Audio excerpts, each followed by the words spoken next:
Le roi de l'hélico, c'était lui et personne d'autre dans les années 1980.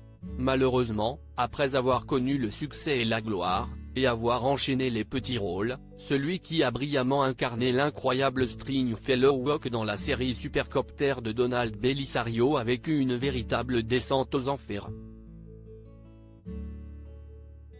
Tombé peu à peu dans l'oubli, Jan-Michael Vincent est mort très discrètement, le 10 février 2019, à l'âge de 74 ans.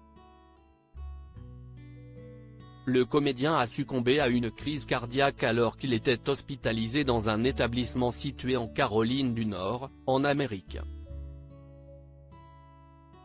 Il a ainsi rejoint son acolyte de l'époque, Ernest Borgnine, décédé en 2012 à l'âge de 95 ans. Piloter son légendaire Bell 222 n'aura duré, en tout et pour tout, que 2 années. Jan-Michael Vincent était bien intervenu dans quelques séries très populaires, dont Bonanza, Amicalement Vôtre, Le Rebelle ou Nash Bridges, mais sa carrière d'acteur semble avoir pris fin au début des années 2000. CIST en octobre 2014 qu'il était réapparu sans prévenir, de derrière les fagots, lors d'une interview choc réalisée par National Enquirer. Dans cette vidéo, on apprenait notamment que le comédien avait subi une amputation d'une partie de sa jambe droite en 2012 suite à une septicémie, après avoir souffert de troubles artériels qui avaient bien failli le tuer. Une nouvelle infection avait ensuite décidé les chirurgiens à amputer une autre partie de cette même jambe un peu plus tard. J'avais l'impression d'avoir été frappé avec un fouet équipé d'une prothèse. Jan-Michael Vincent se déplaçait alors à l'aide d'un déambulateur et d'un fauteuil roulant.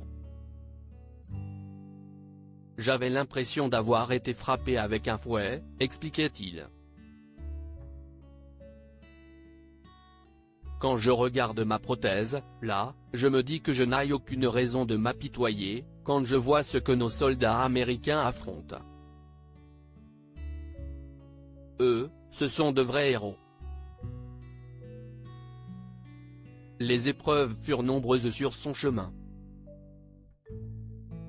Jan-Michael Vincent avait également été impliqué dans un terrible accident de voiture en 1996 qui lui avait fracturé 3 vertèbres cervicales.